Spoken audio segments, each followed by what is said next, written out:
네, 오늘의 주제는요. 검색기 매매만으로는 절대 장기적으로 성공할 수 없는 이유에 대해서 설명하고요. 그렇다면 우리는 어떤 식으로 하냐, 이 검색기를 어떤 식으로 이용하냐에 대한 그런 보조적 역할을 한번 설명하는 시간을 가져보도록 하겠습니다. 그래서 오늘도 목차를 만들어 봤는데요. 구독자 질문에 대한 답변을 제가 생각하는 과정에서 이 두 가지를 좀 설명해야겠다라고 해서요. 만들어 봤어요. 목차를.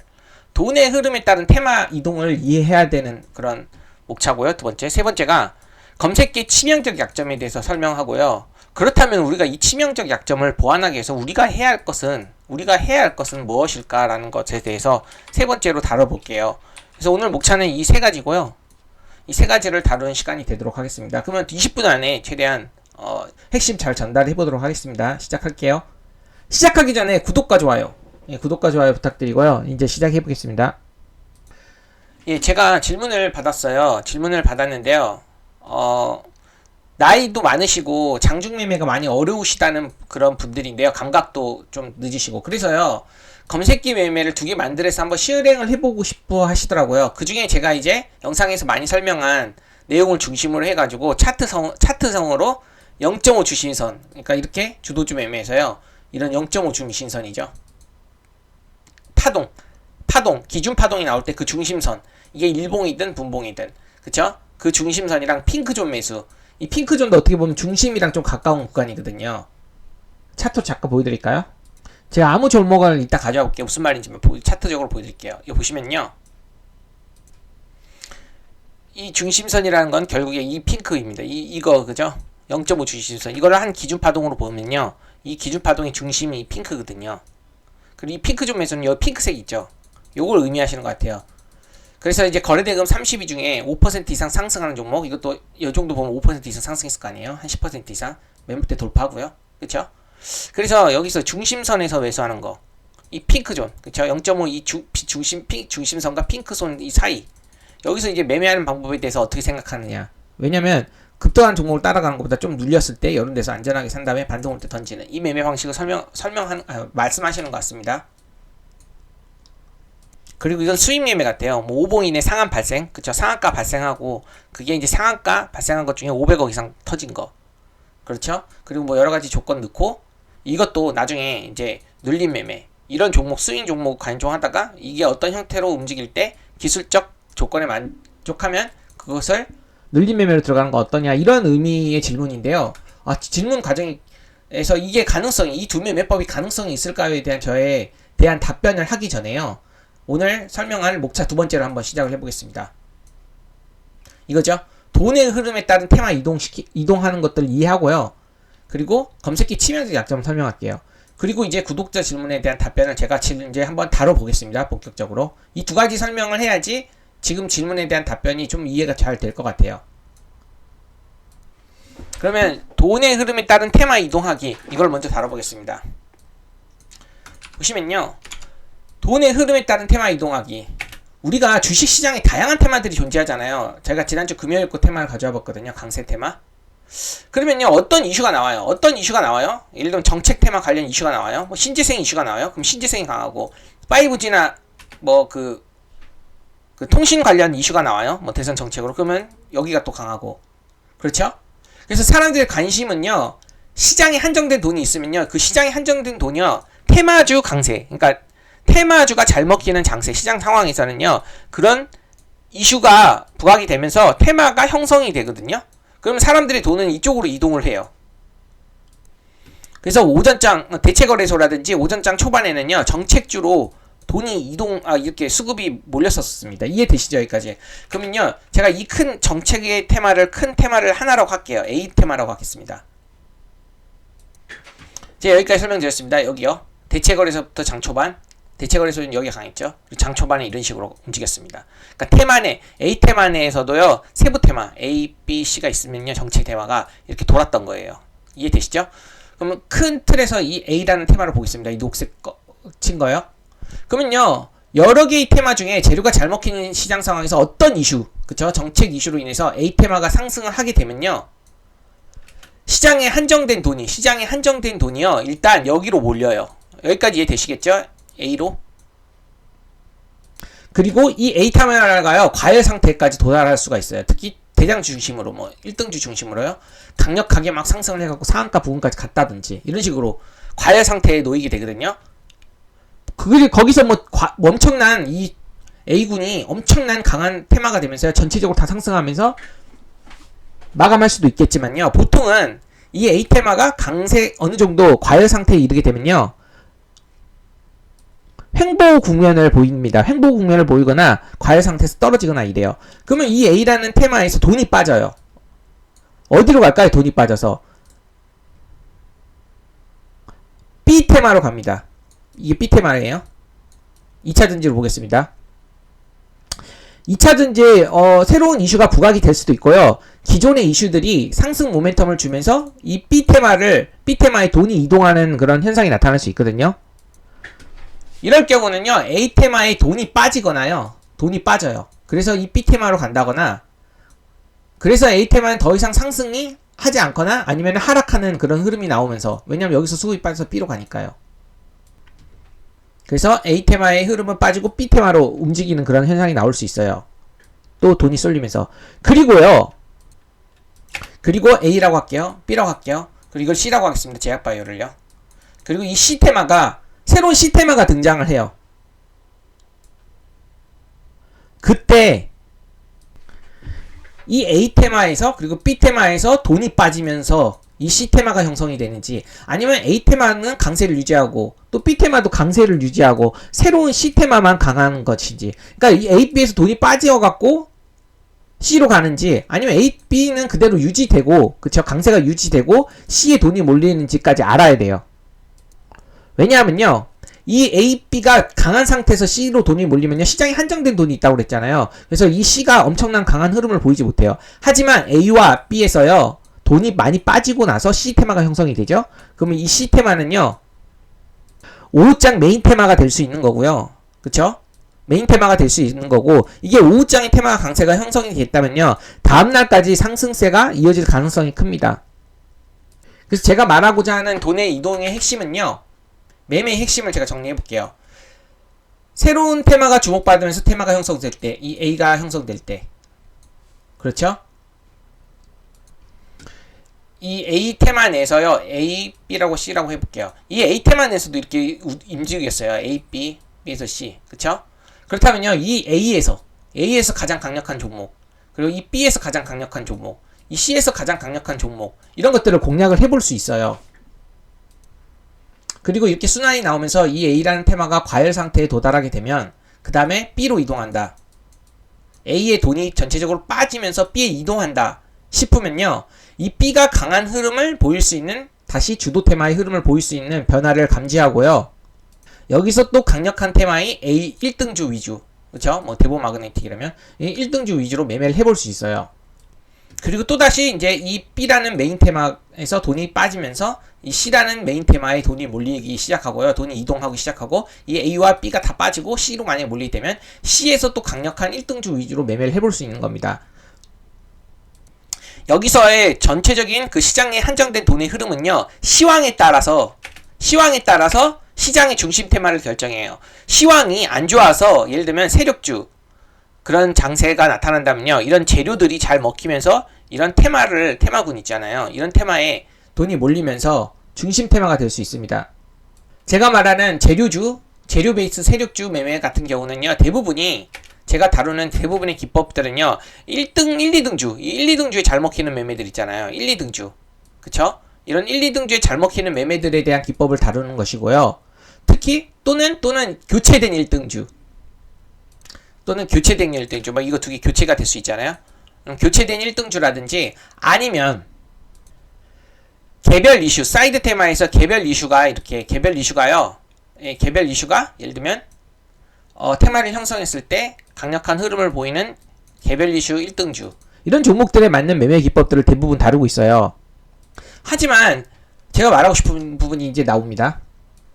이 세 번째를 다룰게요. 세 번째, 검색기 약점, 세 번째 목차입니다. 하지만요, 조건식 매매법 있잖아요. 이 조건식 매매법은 단순히 기술적 지표에 해당하는 종목들을 압축 선별해줘요. 예를 들면 내가 원하는 기술적 지표를 설정해서 거기에 해당하면 종목들이 뜨게끔 만들어주잖아요. 하지만 그게 시장의 중심주의인지, 기술적 조건을 만족했더라도 시장의 중심주의인지 1등주의인지까지는 선별해주지 않습니다. 나는 현재 시장의 중심주의인 그쵸? 종목의 1등주 위주로 매매를 하고 싶은데 그쵸? 매매를 하고 싶은데 이 세부테마 1등주 위주로 매매를 하고 싶은데요. 그 종목까지 정확하게 선별해주지 않아요. 그리고 그 종목이 지금 막 형성된 테마의 중심주의까지도 선별해주지 않습니다. 그래서 제가 조건식을 쓸 때도 항상 이렇게 설명해요. 이 기술적 조건을 만족하더라도 거래대금이라든지 차트 조건 만족하더라도요.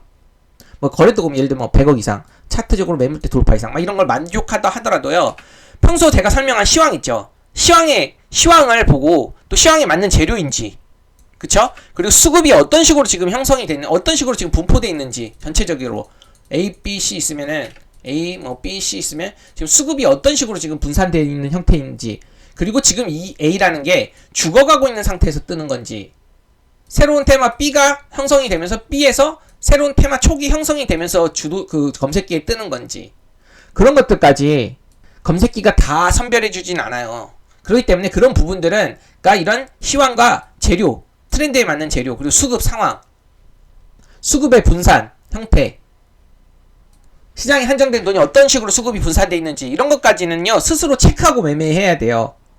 그래서 제가 하고 싶은 말은 여기서 조건 검색기는요 보조용일 뿐이지 전적으로 의존하면 절대 장기적으로 살아날 수 없어요. 제가 만약에 지금 여기를 매매하고 있는데요. 여기에서 조건 검색식이 떠요. 이제 지금 사그라드는 테마인데 그렇다면요.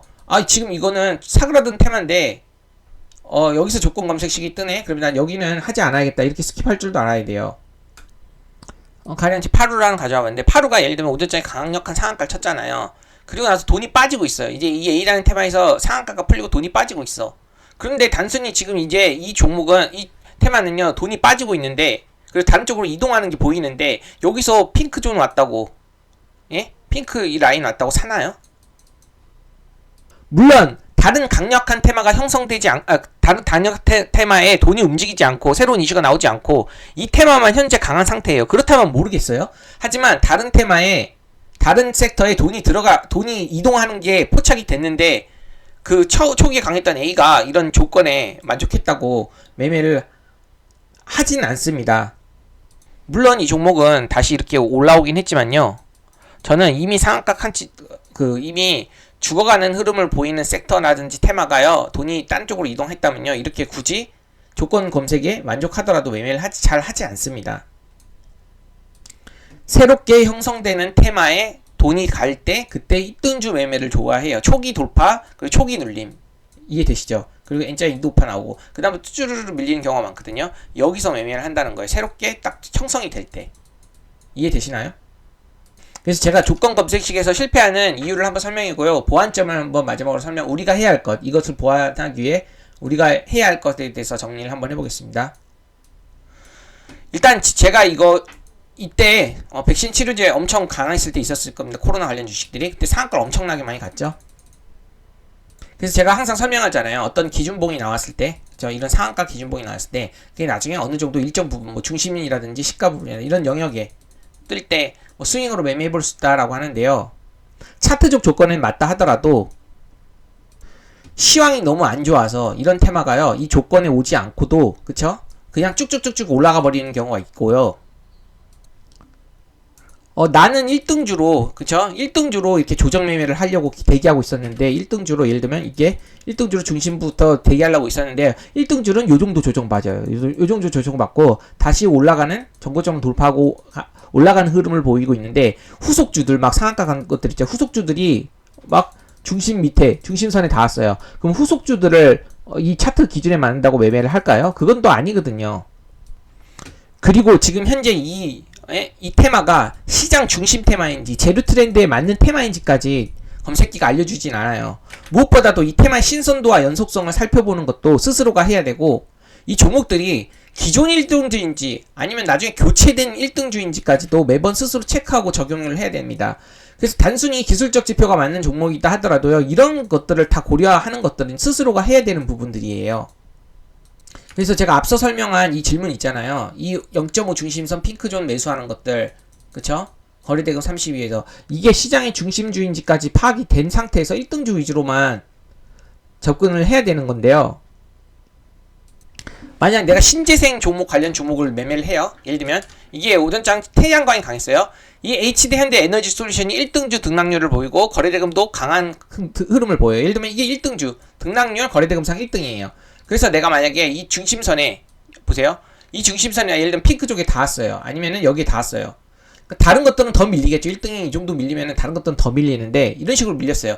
그러면 이게 1등주고 1000 눌립니다라고 파악을 한다면요. 매매를 해볼 수도 있겠죠. 그렇죠. 매매를 해볼 수도 있겠죠. 여기 닿을 때. 근데 여기서도 생각해야 될 게 제가 이제 과도한 슈팅이 한번 나오게 되면 그쵸. 거래대금이 일시적으로 크게 터지고 과도한 슈팅이 1차 파동이 이렇게 나오게 되면요. 1차 파동 여기 3파 소파 3파 1차 파동이 나오게 되면 이렇게 녹색 이 구간에서 지지받고 이렇게 올라가기보다는 이 매물대에 대한 소화가 필요하기 때문에 핑크까지 눌릴 수 있다라고 설명을 했습니다. 그쵸? 중심까지. 그래서 그런 관점에서 접근해갖고 여기서 분할 매수했어요. 예를 들면. 그리고 시간이 지나고 다시 N자형 이돌파가 나올 수 있다고 그랬어요. 여기 매물대를 소화하고 나서. 그리고 이렇게 던질 때 이런 식으로 던질 수 있겠죠? 제가 지금 설명한 건요. 이 섹터가 가장 강한 흐름을 보이고 있을 때 1등주로 왔을 때 1등주에서도 이 중심선과 핑크존은요 1차 급등 때 좀 비교적 과도한 슈팅이 나오고 이렇게 단발적으로 터질 때 그 1등주가 이 매물을 소화하기 위해서 핑크존까지 떨어진다고 하지 만약에 이제 이 정도까지 상승했어요. 그쵸? 그렇다면요 그리고 거래대금도 이제 이 정도로 터졌어요. 그냥 고르게 그러면은요 이 정도까지 조정받다가 이렇게 갈 수도 있어요. 이건 건강한 조정이거든요. 진짜 1차 파동이다 하더라도 그럴 경우는 저 같은 경우는 이 굳이 핑크와 이 핑크색과 핑크존 사이를 안 오고 조정이 온다 하더라도 이런 데서 살 수도 있는 거고요. 이 녹색 구간에서 이게 1등이라면. 그래서 단순히요 이 0.5 중심선에서 닿는다고 그리고 핑크존에서 닿는다고 사는 게 아니라요.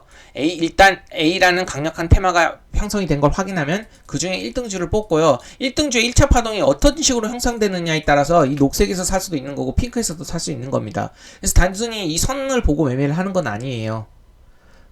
흐름에 따른 1차 파동의 그런 흐름에 따른 그리고 거래대금이 어떤 식으로 터졌냐에 따라서 그 눌림 라인을 다르게 잡을 수도 있는 거고요. 이게 1등주가 아니고 또 그게 1등주 하더라도 다른 종목으로 교체됐을 경우는 또 교체된 주식으로도 매매를 할 수 있는 겁니다. 그래서 단순히 이 조건을 보고 매매를 한다기보다는요. 아까 설명했던 내용들을 다 고려하고 나서 그 다음에 이거는 보조적 역할로도 하는 겁니다. 이 내용들은 이 설정들은요. 그리고 마찬가지로 여기 보시면요. 5봉인의 상한 발생 이걸 이신바이오로 제가 가져와 봤습니다. 여기 뜨신 거를 보니까 일신바이오 이거 거래대금 마친 거 보니까 이신바이오가 여기 다 제가 직접 봤거든요. 일신바이오가 있더라고요. 일신바이오를 한번 봤어요. 일신바이오 보니까 역시 상한가 발생했어요. 돌파하고 나서. 그럼 나중에 이게 3일 동안 조정받고 나서 그쵸? 중심선에서 매매를 하는 그런 기법은 괜찮나요? 이렇게 물어보셨어요. 그러니까 물어보신 게 아니라 이런 건 어떠냐요? 이렇게 물어보시면요. 저는 이렇게 대답할 수 있을 것 같아요. 이 코로나 이 관련 종목들의 특징들이요. 재료의 연속성이 있다고 보긴 힘들어요. 왜냐면 어떻게 될지 이 재료가 어떻게 될지 언제나 움직여요. 가변하기 때문이에요. 변하기 때문이에요. 그렇기 때문에 재료의 연속성이 있다고 버리기 힘들어요. 갑자기 나오는 재료로 인해 상한가가 갈 수도 있고 그리고 과거 차트를 보더라도 여기 보세요. 이날 이렇게 보세요. 급하게 급등했다가 어디 눌림 없잖아요. 눌림 없이 그냥 쭉 밀리죠. 그러면 이게 단순히 이 중심선에 왔다고 이거를요 재료적 관점 그냥 접근하는 건 아니라는 뜻이에요. 그냥 이거 그냥 쭉쭉쭉 밀려버릴 수도 있는 상황이에요. 왜냐하면 제가 아까 말씀드렸다시피 기술적 지표 차트에 맞는 종목을 선정하더라도요 이게 조건 시험이면 시황을 고려하지 않는단 말이에요. 이 테마가 그쵸? 이 코로나 테마가요 지금 현재 시장의 중심 테마인가요? 아니죠. 갑작스럽게 재료가 발생하면서 급하게 타오르는 약간 테마예요. 그렇기 때문에 신선도 측면에서도 떨어지고 연속성 측면에서 그래서 신선하지 않기 때문에 연속성 측면에서도 확신을 할 수가 없습니다. 아무리 거래대금이 500억 정도 들어왔다 하더라도. 그리고 기존에 이 일신바이오가 1등주는 아니었어요. 교체된 나중에 콜드체인의 1등주 흐름을 보였지만 그래서 기존 1등주인지 교체된 1등주인지도 이 검색기가 알려주지 않습니다.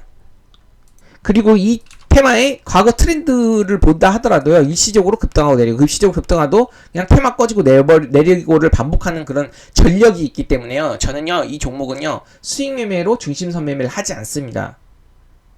그래서 저는요 단순히 이 검색기 있잖아요. 이 검색기를 에 맞는 조건에 맞는 종목을 매매하는 걸로는요, 장기적으로는 성공할 수 없다고 생각하는 겁니다. 그래서 왜냐하면 다양한 변수들, 아까 제가 말하는 다양한 다른 관점들을 스스로 찾아봐야 되기 때문이에요. 그럼 모든 관점들이 퍼즐처럼 맞춰져 나갔을 때 그때 차트적으로도 맥점일 때 매매를 하는 거지, 단순히 건숫기만 보고 매매를 하는 거는요 권장하지 않아요. 그냥 보조적으로 참고할 뿐이고, 저는 그래서 이렇게 설명을 해볼 것 같아요. 이 단순한 게 좋다고는 하죠. 심플 이즈 베스트란 말도 있잖아요. 복잡한 거 지양시키고 단순하게 가자. 이게 좋은 원리라는 건 맞아요. 좋은 방법이라는 건 맞는데요. 동의를 하는데 일부 이 단순함은요, 핵심을 이해한 상태에서 단순화를 지향하자는 거지, 그냥 단순하게 매매하는 것이 좋다는 뜻은 아닙니다. 예를 들면 저는 수학 강사들이 옛날에 이런 말이 있어요. 수학에서 이 공식만 이런 식으로 외우면 우리 다 수학 잘 풀 수 있다. 이런 식으로 공식 외우면 잘 풀 수 있다라고 설명을 하죠. 저는 이게 주식에서 이 조건식만 사용하면 수익 낼 수 있다라는 말을 똑같이 봅니다. 하지만 현실은 그렇지 않아요. 수학에서요, 공식만 외웠고 절대 풀 수가 없거든요. 예를 들면 어떤 공식 A라는 공식이 형성되는 원리를 이해해야 돼요. 그러니까 그건 증명이라고 하거든요. 이 A라는 공식이 이런 식으로 나와갖고 도출돼갖고 나온 거다. 그래서 이 A라는 공식은 이런 도출된 과정들을 다 이해해야지만이, 이해한 사람들에게만이 이 공식을 사용할 수 있는 응용력이 생기는 겁니다. 어떤 상황에 이 공식이 잘 먹히는지, 그런 이 증명 과정들을 다 이해한 사람만이요 이 공식을 사용할 수 있는 거예요. 주식도 마찬가지예요. 제가 말하는 이 조건 검색식 있잖아요. 이 조건 검색식이라는 것도요, 결국에는요, 이 조건 검색식을 사용할 만한 여건이 되는지에 대해서 다 이해하는 거지. 뭐 수급 조건, 그쵸, 아까 말했던 그 대장준지, 이등준지, 후속준지, 지금 시장 상황이 돈이 어떤 테마로 흘러가는지, 테마 형성 초기인지, 재료의 신선성은 있는지, 재료의 신선도가 이어질 수 있는 연속성이 있는 그런 재료 트렌드인지, 이런 전반적인 것들이 다 퍼즐이 맞춰졌을 때 차트상 맥점을 이 조건 검색식으로 어느 정도 보조용으로 이용할 뿐이지, 이게 메인이 될 수는 없다는 뜻을, 없다는 것을 제가 상호명을 하고 싶었어요. 좀 느리더라도 단순하게 이런 조건 검색식을 의존하고 매매하는 것보다는요, 제가 앞으로 멤버십에도 쭉 올려드리겠지만요, 차근차근 단계적으로 성장하는 그런 방식의 매매법들, 그러니까 그런 공부 방법들을 차근히 제시할 테니까요, 천천히 하나씩 공부를 하면서요, 어느 순간에 이 공부한 내용들이 다 연계가 되면서 매매를 할 수 있는 상황이 올 겁니다. 그때까지는 한번 점진적으로 같이 공부를 해봅시다. 그래서 이 세 가지 내용을 다뤘는데, 역시 목차를 만드니까 20분 안에 끝나네요. 이 세 가지를 토대로 질문사항에 대한 답변을 드렸다고 생각하고요. 마지막으로 제가 이제 이 내용들을 이해해서, 그쵸? 이런 테마를 정리하고 이 테마 내에서 어떤 종목을 어떤 식으로 접근할지에 대해서 제가 멤버십에서 또 다뤄봤어요. 이 영상 만들면서 이것도 만들어봤거든요. 제가 내일 어떤 종목을요, 어떻게 적용을 하는지 기법을, 그거를 시나리오대로 제가 어떤 식으로 접근할 건지, 어떤 상황에 어떤 식으로 접근할 건지에 대해서 40분 동안 설명을 했습니다. 실제 이 종목을 통해서요, 이런 제가 설명하는 종목을 어떤 식으로 접근할지에 대해서는요, 내일 복귀해보면서 설명을 해보겠습니다. 제 이론은요, 실전과 연계된 이론만 다뤄요. 실전에서 정말 필요한 이론들을 다루고요. 제가 실전에서 어떤 식으로 적용하는지, 어떤 종목을 시나리오 짜고 적용하는지 멤버십에 딱 항상 올려드리고, 그 다음에 어떤 식으로 매매하고 어떤 식으로 생각했는지 복귀를 해드리겠습니다. 그래서 멤버십 관심 있는 분들은요, 이렇게 한번 관심 가져보고 가입하셔서 한번 보시기 바랍니다. 그래서 오늘 영상은 이쯤에서 마무리하고요. 마지막으로 핵심을 이해한 상태에서 단순화를 지향하자라는 말로 마무리 짓도록 하겠습니다. 오늘 여기까지 하고요. 내용 좋았으면 구독과 좋아요 부탁드리고 마치도록 하겠습니다. 즐거운 주말 되시기 바랍니다.